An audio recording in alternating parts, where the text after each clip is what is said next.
All right, YouTube, how you doing? Welcome back to the channel. It is Wednesday, May 7th. We got a full MLB slate to dive into in today's video. Like we always do, I'm going to dive into each and every game. I'm going to give you my prediction on the side. I'll give you my prediction on the total. We'll talk about any other plays like player props that we like within the game as well. But as always, guys, keep an eye down on the pinned comment of this video. That'll take you to all of my final plays so that I'm actually rolling with myself. If that does interest you, it's absolutely free down in the pinned comment. All right, YouTube, how you doing? Welcome back to the channel. I tell you guys I'm a dummy all the time. They don't suck. They've just been sucking. Get them down to -3 for more juice than Jose Canseco in his prime. Tell me you're new without telling me you're new. So don't go jumping down my throat in the comments, right? If you want to fade me, or if you do want to ride me, this still leaves a bad taste in my mouth, right? And remember, more chins, more wins. In terms of how we did yesterday, another solid night in the MLB. Let's take a damn cha-ching. We go 7-2. So we're coming off of 2 nights ago, a 3-0 sweep, right into a 7-2 night.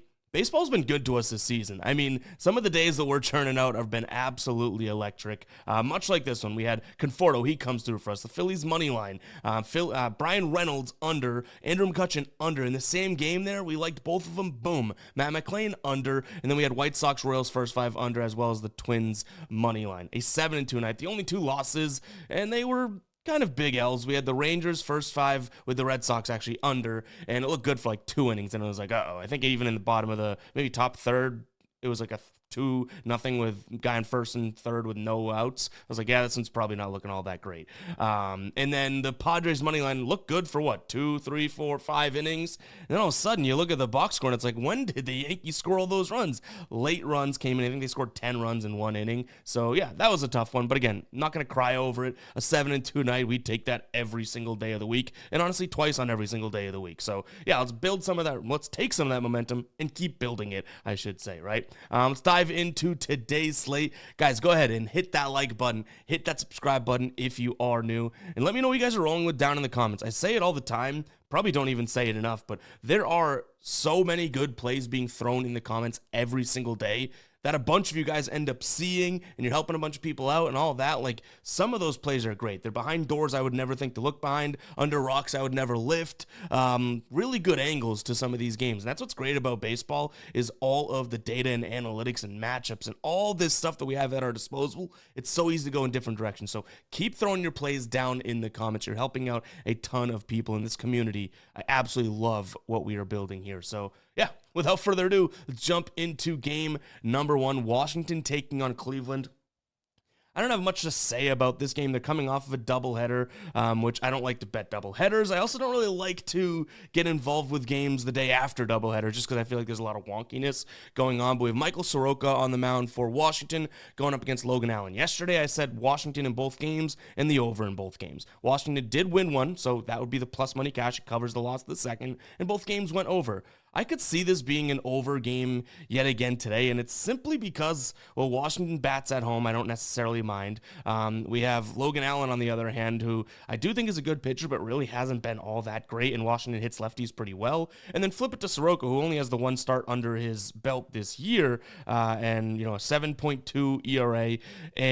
I would just, I'm not a big fan of him in this Cleveland team. Clearly, both offenses can be hot and cold, but 9 runs in game 2 yesterday, 9 runs in game 1. Like, this Cleveland team clearly offensively is rolling. So I'll lean towards the over here. And I guess I would just trust the fact that Cleveland has the better bullpen and what I would say is the better starter, and lean towards them on the money line as well. But this game doesn't interest me like to the oomph degree. You know what I mean? All right, Milwaukee taking on Houston. This one is tough because yesterday we liked Milwaukee, right? For the sole reason that I thought Chad Patrick could have a good game because he threw, the cutter, right? And I was like, just about to place it, and then I thought, Ev, you can't just base a game pick off of 1 pitch the guy throws.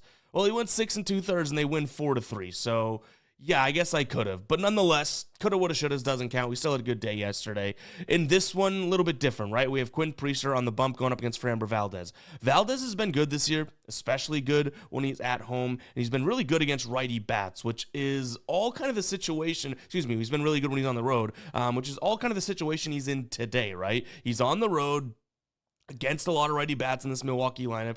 He does throw a lot of sinkers, which Milwaukee doesn't hit all that well. You flip it over to Quinn Priester, who's on the Milwaukee side of things. He's going to throw a lot of sinkers and a lot of sliders.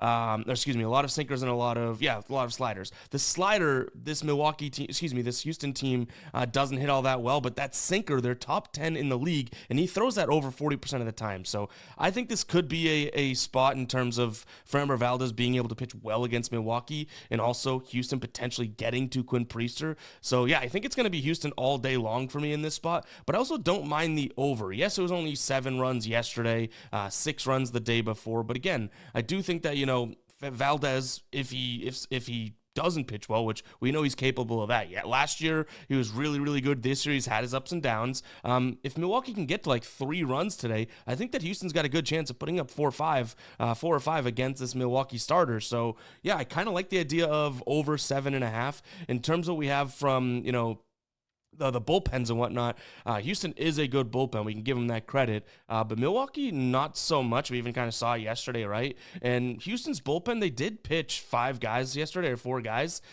They're probably good to go. I'm not going to sit here and say they're not, like Abreu and King. Probably good to go. Okert pitched, I think, 30 pitches. He might not be.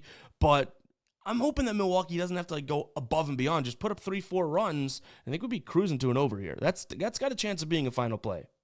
All right, guys, real quick, before we do move on with the rest of the games, I want to talk to you about Underdog. They have a free pick for the NBA playoffs tonight. Jason Tatum, 0.5 points. A little bit of a revenge game here after they get beaten game number 1. I think Jason Tatum's going to score 1 point. You're also going to get a deposit bonus, I should say, up to $1,000. That is absolutely incredible. They have so many promos going on over on Underdog. And what I love about them is they're constantly trying new things and new deals and new promotions for customers. So go ahead and check it out. If you like player props, this is one of the simplest and fastest way to get more action on the games, because their interface and their product, whether it's on the phone, the tablet, laptop, computer, anything you're using on, is that easy. So go ahead and check it out, guys. That link will be down below in the description, as well as the pinned comment, or you can just download Underdog or get it online and use code GUYBOSTON when signing up. You'll get the Tatum free square, you'll get all the promos, and you'll get that deposit bonus up to $1,000. So go ahead and check it out if you have not yet. Now is the time to do so. Again, that link will be down below in the description, as well as the pinned comment. Let's jump back into these games.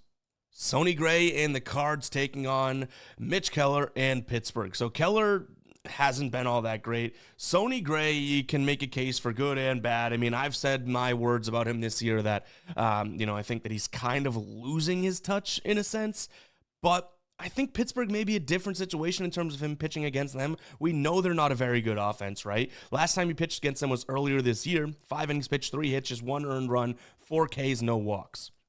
So I do think that he could be in a good situation here in his career against the current guys that make up this Pittsburgh roster. 96 plate appearances against, a 30.2% K rate, 4.2% walk rate, average against of 242. That drops to a 233 expected batting average against, a WOBA of 300, dropping to 288 expected WOBA, and an X slugging of 393. So Sonny Gray looks like he does have the stuff and the juice against this Pittsburgh squad. The issue is, everything that's happened before to Sonny Gray is obviously going to be great. He was, and I guess you could still say is great, but again, some of his numbers, whether it's velocity or spin, like some of his stuff, I should say, isn't looking like actual vintage Sonny Gray. It looks like it might be losing a hair, right? But again, it's Pittsburgh, not a very good offense. We even saw a really close game yesterday.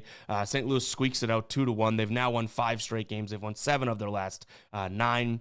I'm going to lean towards Sonny Gray and Pittsburgh here. You'd probably have to take a peek at them on the first 5 run line if we want to play this, because -170, -180, a little out outjuiced here. And I don't know if I fully invested in this St. Louis offense enough to say, hey, go in by 2, especially if you're winning by 1, heading into the 9th, and you don't get your last at-bats because you're the home team. So I'd say first 5 run line from them.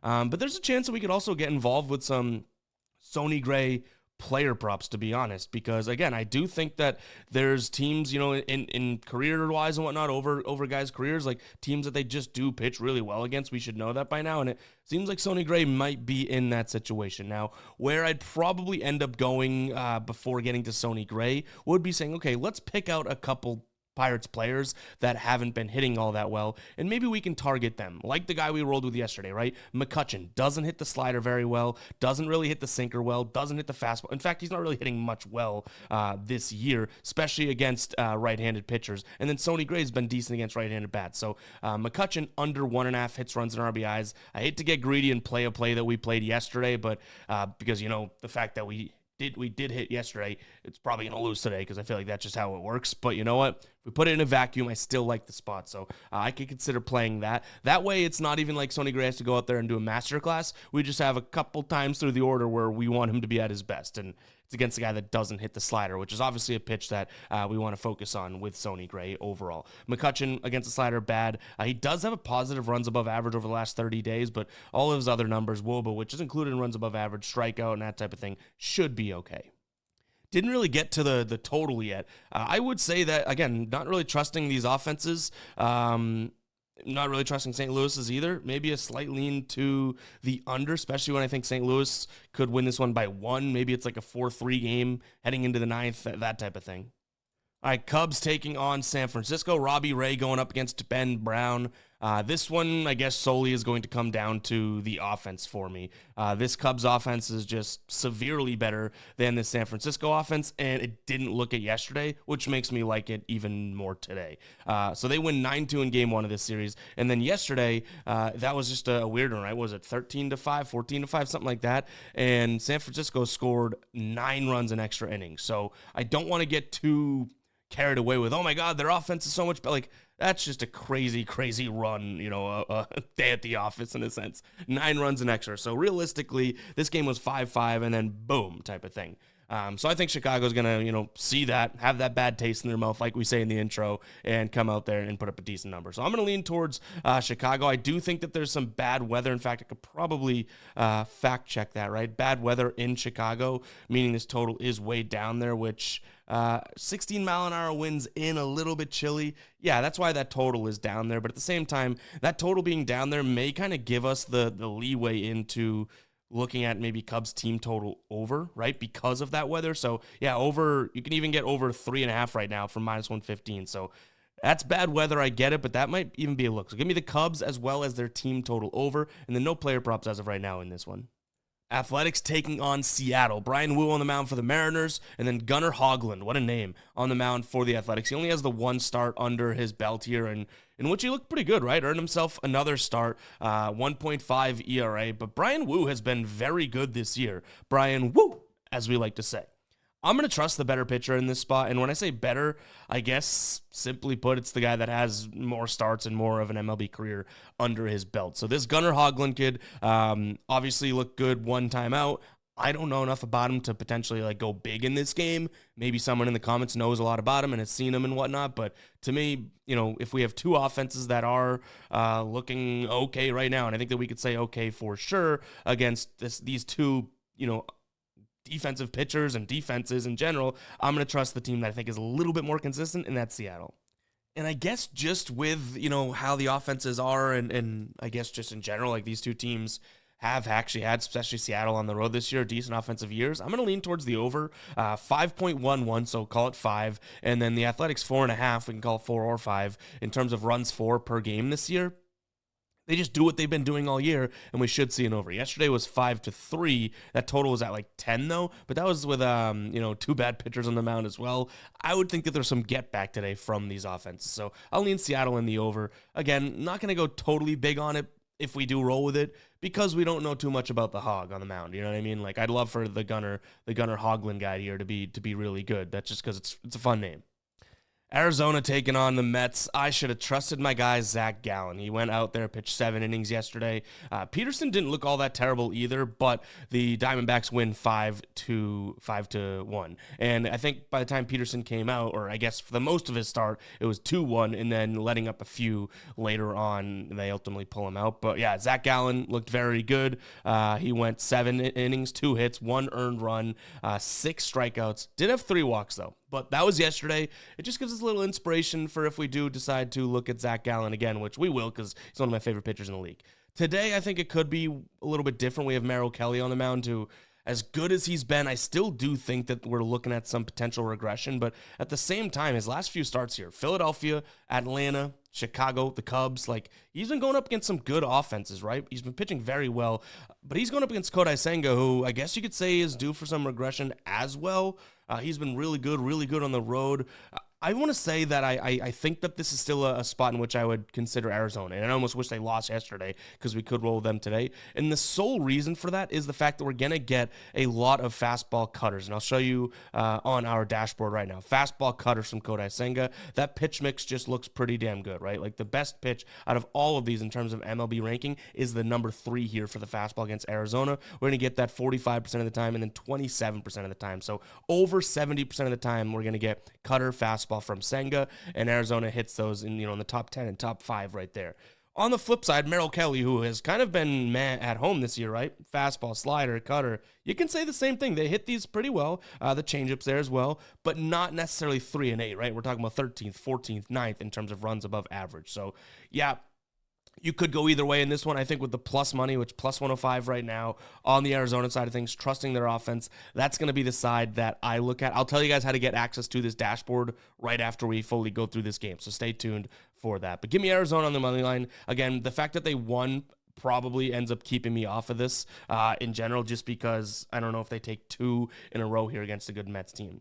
I don't mind the idea of an over, though, either. I mean, I'm giving credit to this Arizona offense, and I mentioned that, even Merrill Kelly's pitch mix, and I think he's due for some aggression.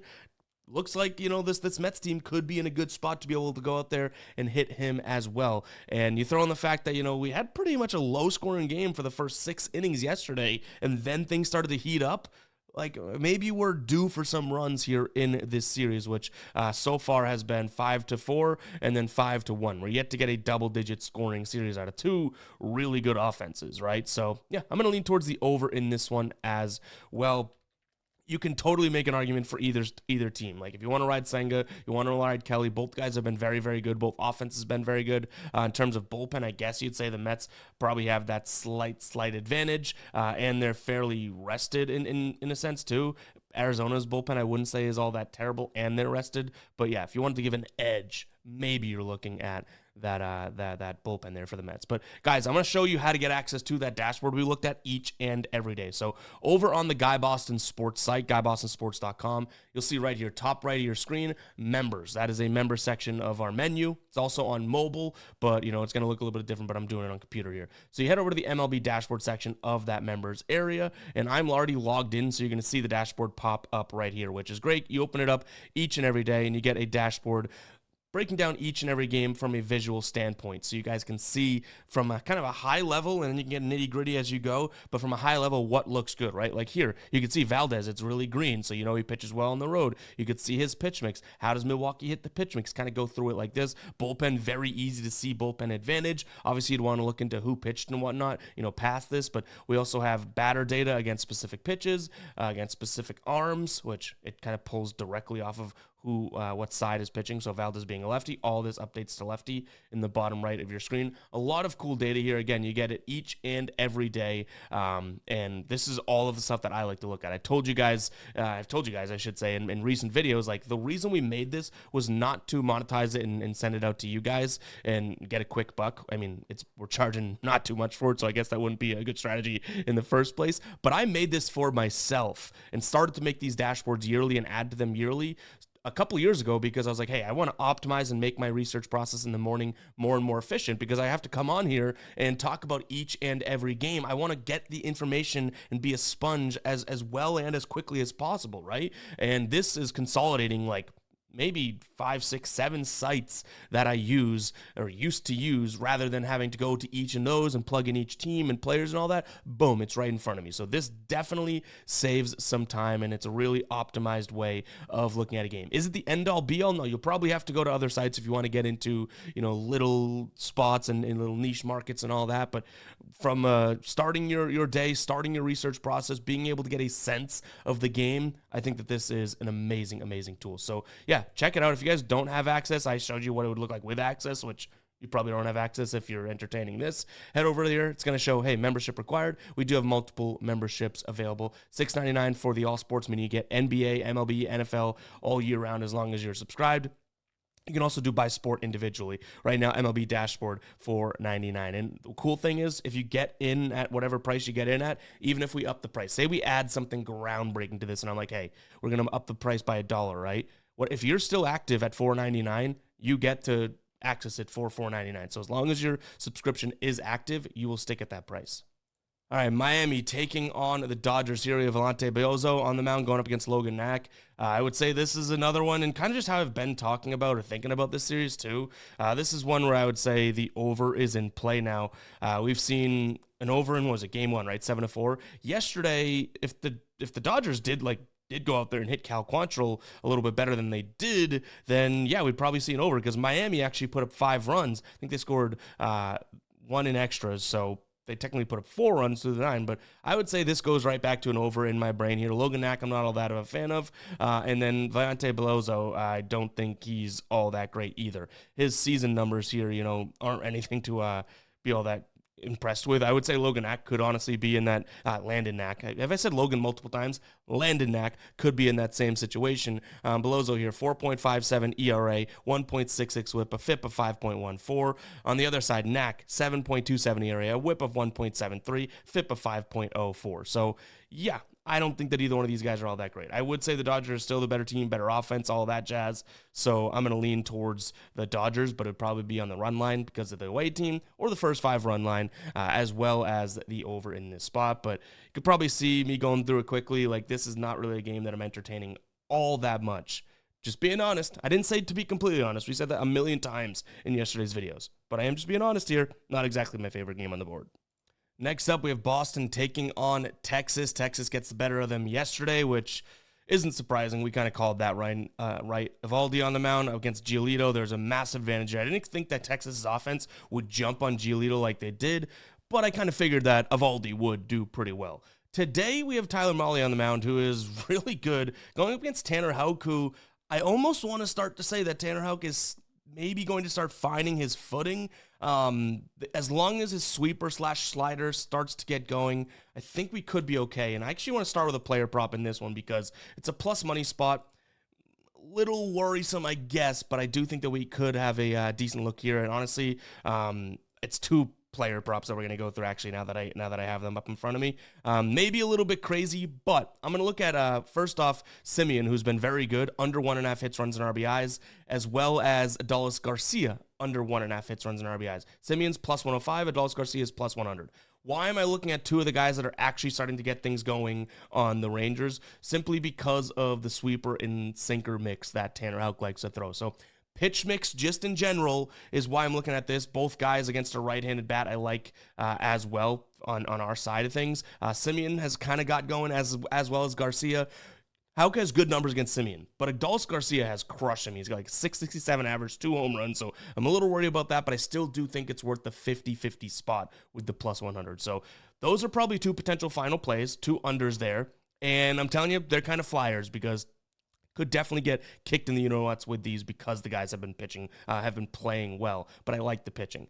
All right, in terms of where we go from a player prop perspective, a total perspective outside of total and side perspective. I can't talk in this one. We'll drop a womp up for us to reset. In terms of where we go from a side and total perspective outside of player props, I'm going to trust Tanner Houck as much as it could be kind of crazy because Tyler Mahle is very good. I do like the pitch mix for Tanner Houck a little bit more. That slider and sinker, they do hit the sinker well, but that slider should be good. If he goes to a splitter, he should be good. Whereas on the other side of things, you have in fact, I'll just show you with the dashboard right here. Mahle is going to throw a lot of fastballs, a lot of splitters, like number 4 in terms of runs above average last 30 days here per 100 fastball seen for the Red Sox. And then they're number 1 against the splitter. So this should be a decent spot for them.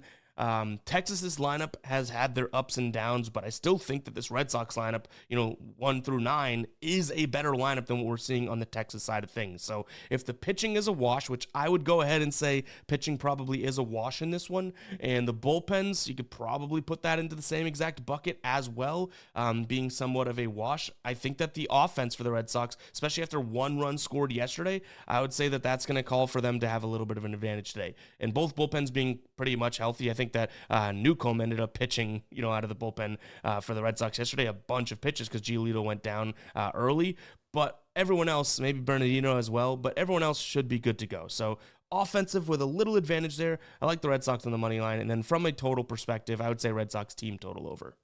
All right, Tampa Bay taking on Philadelphia. Phillies coming through with the win for us yesterday. Zach Wheeler pitched really well. They got to Rasmussen, right, which is kind of what we wanted. So they cashed the money line play for us. Now things could be a little bit different because we have Shane Baz on the mound who he's very good, and I've been saying that and I'm willing to say that. He's going up against Chris Sanchez, who has been for maybe 2 years now, maybe more, a night and day pitcher when it comes to home and away. But what I will say is that he is on the road here, but this is a team, Tampa Bay, who won their offense, I think is kind of fading out in general. But two, they do not hit the left-handed pitcher well at all. So I do think you have a better Philadelphia offense, better team here.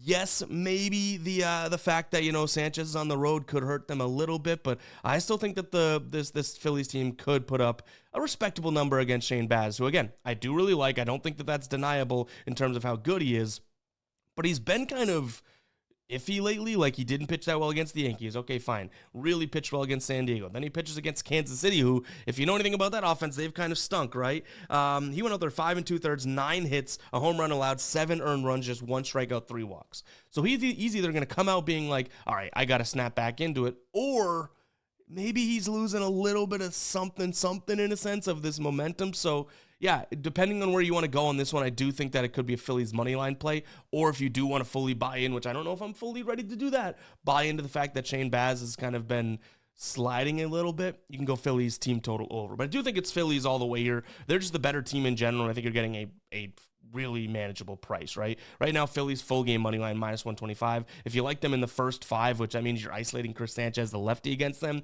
you can get a decent line as well. So I'd lean in that direction. The total's sitting at 8. I almost want to look at an under or a potential first 500. Now, again, Philly's offense could kind of hurt this one, but Rays against lefties have been bad. And again, if Shane Baz is going to bounce back to form, then yeah, maybe he can get this. So again, if you believe in Baz, then it's probably under and maybe Philly's money line for you. If you don't, I think you call it a day with Philly's team total over. I just would probably prefer the money line because I could see them winning 4-3 or maybe 3-1 or so. I think this could be a low scoring game today, but there's plenty of arguments to be made to get to a higher scoring game on the Philly side especially. All right, Yankees taking on San Diego in terms of pitchers today. We do have Max Fried on the mound going up against Dylan Cease. So I'm a big Dylan Cease guy, but realistically, he hasn't been all that great this year.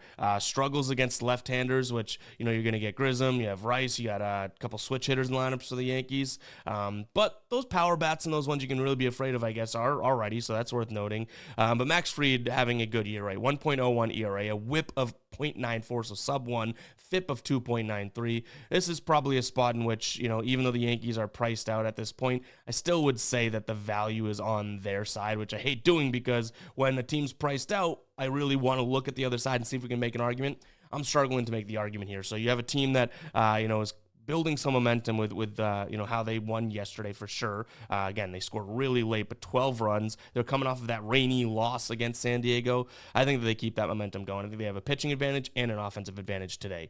So I'll lean towards them as well as their team total over. I think that could be a good spot as well because what if Max Fried, even though he's been pitching really, really well, what if he's due for a oopsies type of a start, right? He's gone 3 straight starts, 7 2/3, 6 innings, and then 7 innings of 0 earned run baseball.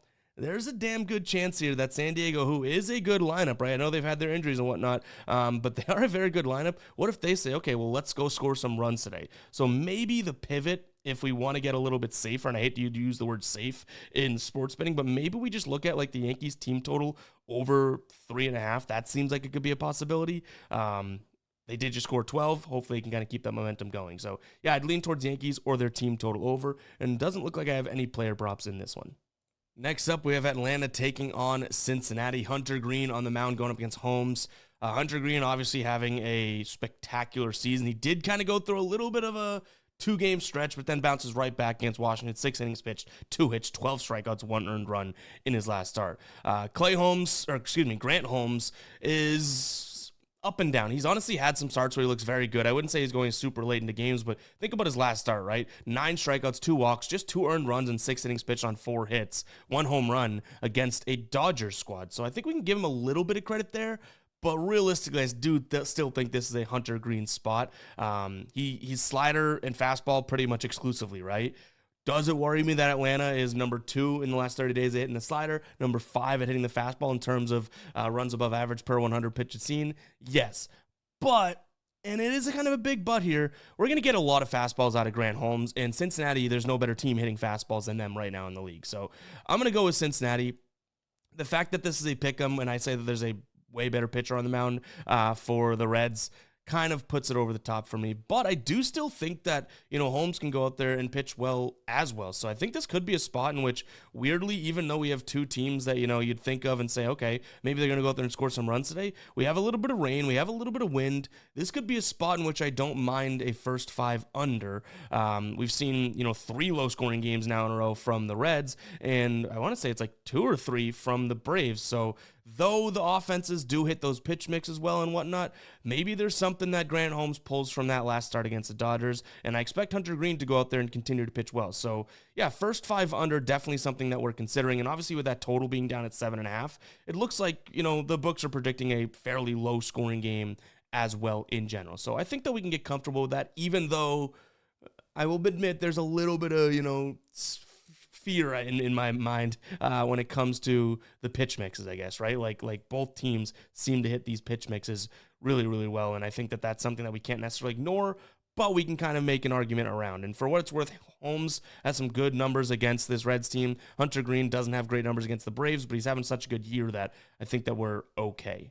So I'll take the first 5 under as well as the Reds.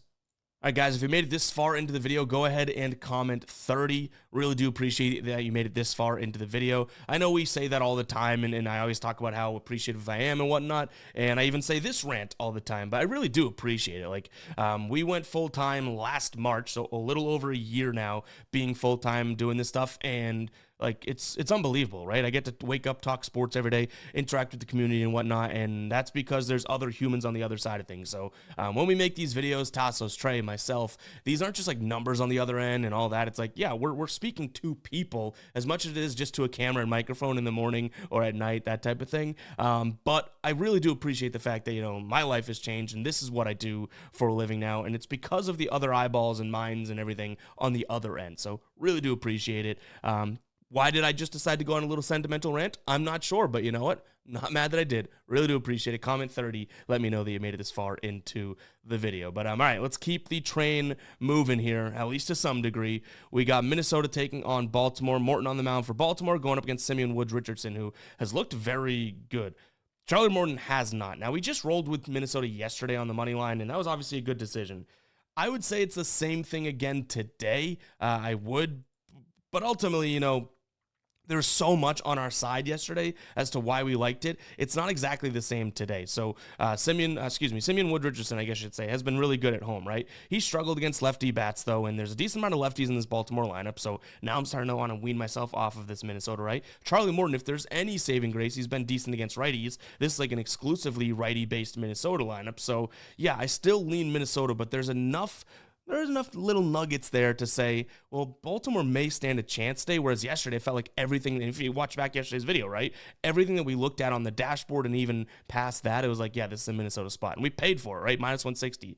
Today, minus 130 seems even more expensive per how I see this one going, and that's pretty crazy, right? We paid minus 160, and I loved it. I'm saying this minus 130 price tag seems like it could be even more expensive based on what we're looking at from the, the matchup perspective. So still lean Baltimore, but there's a chance that still lean Minnesota. There's a chance that Baltimore can hang in this one. And by doing so, I guess I'll lean towards the over. Charlie Morton, though I think he could be good against righties and whatnot, he still kind of stinks this year. And maybe Minnesota's offense is starting to get going.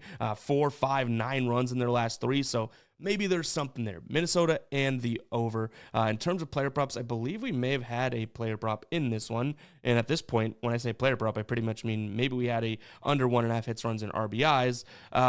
This is, yeah, if he's even confirmed in the lineup, which don't know if he necessarily, I think he might be, but anyways, two of them actually. Heston Kjerstad here, under 1.5 hits, runs, and RBIs, as well as Cody Clemens here, under 1.5 hits, runs, and RBIs. I like that Cody Clemens played a decent amount. I do kind of get concerned about Charlie Morton going up against him, or him going up against Charlie Morton, because I think that guy's not pitching well, but ultimately that's what I'd look at. I don't know if Clemens is listed in the starting lineup yet here, so if he is, great. If not, and we do roll with that, it'd just be voided. All right, Kansas City taking on Chicago. We have cashed the same play twice in a row now in this series. We've looked at the first 5 under. Today, that would still be something I consider, but I don't think that I can fully get there. In fact, we might. I say we can't get there, but you know what? Things do look good. You have Jonathan Cannon on the mound for Chicago going up against Michael Wacha. I wouldn't say either one of these guys have been anything to write home about, this season. Michael Wacha stood a better chance, but even still, he had that really good start against Houston, and then it's like right back to doing what he's been doing this year, which is pretty much giving you like 5-6 innings, 2 earned runs, that type of thing. Jonathan Cannon, kind of in a similar boat, like you know what you're getting out of them. So I would like the first 500 based on the offenses. The pitchers might keep me off of it, but the more and more I look into it, the more and more I could probably convince myself. Ultimately, I still do think Kansas City has the upper hand in the first 5 here, so I would lean towards them on the first 5 in terms of run line. You're not going to get a good price on the money line, obviously, but right now on the first 5, in fact, we can get updated odds for you right here. First 5 run line, meaning they have to win that, minus 135. Not all that terrible, right? Now, they didn't win that yesterday. I think Chicago was actually up 1-0, but the game before 2-0. So yeah, I think that their offense is just slightly better than than the White Sox, which is crazy. Kansas City first 5, and then maybe a lean towards an under in the first 5 or under in general. But his game is messy as all hell. I'll say that for free. I mean, that is tough, right? In terms of where we go player props wise, I think that there are some unders we can take a peek at, but realistically, there's a decent amount of like pitcher to batter matchups in this spot, so we probably stick away from it, but I would target some White Sox players and take a peek at their unders. We had one right here. I believe it was Vargas as well as Medroth, and then Caro, all under 1.5 hits, runs, and RBIs. Miguel Vasquez has been hitting righties better than lefties, but ultimately not to it's like 0.001 of an average. So I think that could be a spot. And then same thing with Meredith or whatever the hell the guy's name is. We liked it yesterday, didn't end up rolling with it. He does struggle against righties as well. So maybe some player props there. Colorado taking on Detroit. Now we have Jackson Jobe on the mound going up against Chase Dollander.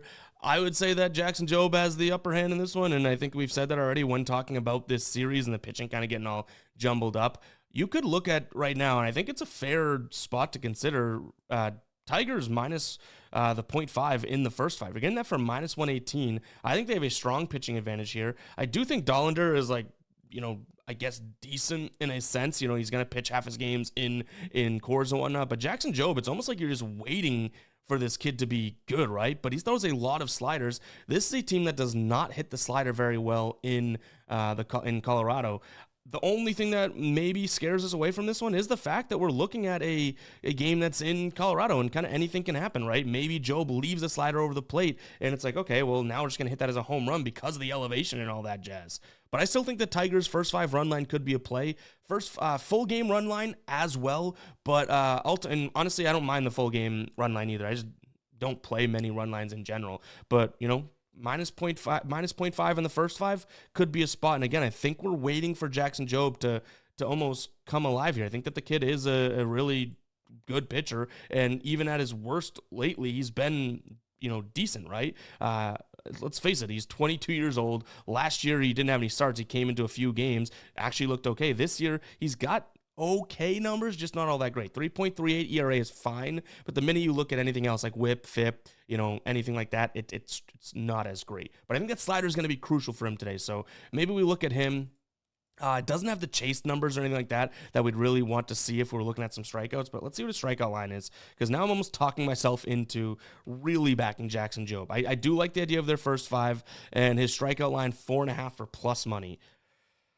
If that slider's working, it's going to be pretty damn good. So I'd consider him over 4.5 strikeouts for plus money as well. Yeah, that might be a play. First five run line and his strikeouts. But I'd probably, if we do both of those, half unit on the run line, and then maybe a quarter unit on the strikeouts. But you know what? It's Jackson Job's day. I think it is. All right. In terms of a total, I would say team total over for Tigers, and obviously Colorado team total under in a sense. But it is in course, so I don't think we're going to take any unders. All right, Angels taking on Toronto for our last game here. Interesting enough matchup on the mound, right? We got Barrios going up against Kikuchi. Kikuchi used to pitch for this squad, and I wouldn't say he's had the best of seasons, but, he has some decent starts in there. Jose Barrios hasn't looked bad, but I also think that some of his numbers are due for a little bit of regression as well. This is a spot in which I'm gonna say Angels with Kikuchi on the mound is going to be the side, right? First five, because I don't like their bullpen. He throws a great slider, which is good because obviously this is a Toronto team that, I shouldn't say obviously, a Toronto team that doesn't hit the slider very well. They're dead last. That's why we loved Tanner Houck against them, what was that, a week ago or so, right? So I like Angel in the first five, but I might also just consider Blue Jays team total under 2.5 in the first five. We're paying a decent amount of juice for that, but I think Kikuchi slider could be okay today. What I will say, though, is Kikuchi does struggle against right-handed bats, and this is a pretty righty-dominant side. Even, Santander, who's a switch hitter, will be batting from the right side today. So a little tough to get to, I guess, a righty bat, guy that struggles against righty bats today, especially against this lineup. But you know what? I think it's going to be what we end up rolling with. Either Angels first five. I don't know if I trust their offense, especially with Barrios being okay, or the under 2.5 for their team total on the Toronto side of things. First five under is okay as well. I would say that that's a good spot, but I want, maybe Barrios, like I said, some regression coming. I want the Angels to be able to go out there and score a bunch. And if they can do that, then great. We don't need to worry about a first five under. I just think that Kikuchi could have a good little start to this game. So I'm going to go first five under team total most likely. And that's kind of me backing LA as well as the total there, kind of like a hybrid approach. In terms of player props, I don't think we had any in this one, but let me not speak too soon, and let's see if we can pull up this game and see what we had here. So Blue Jays, Angels. Oh, I don't know if this is okay. We do have actually a few, but these are, like I say, those little preliminary player props, right? Taylor Ward, Joe Adell on the Angels side of things, under 1.5 hits, runs, and RBIs. Still want to dig more into those. And then on the Toronto side of things, let's see, where did it go? Miles Straw could be an under 1.5 hits, runs, or RBI candidate. So yeah, keep an eye on the final plays to see if those end up rolling with. I'll probably give a little blurb if we roll with any of those, just because we didn't really talk about them in today's video. But guys, it's gonna wrap it up for today's show. Hopefully you guys did enjoy. If you did, hit that like button, hit that subscribe button. Truly appreciate it. I'm not going to go on another sappy rant and start crying, but really do appreciate what you guys have done to help this community grow. And I think we have an amazing community. We don't take ourselves too seriously, which I think is pretty damn unique in this business. We have a brand called Fade Me. I think that makes us a little bit unique. And, I just love doing what I do every day and building this community. We are having a great time, and we're not stopping here. We're still working our asses off. You see me traveling on vacation, working and whatnot. I love this stuff. I said I wasn't going to go on a rant, so I'm going to close it out there. We'll catch you guys in the next, all right? Peace out.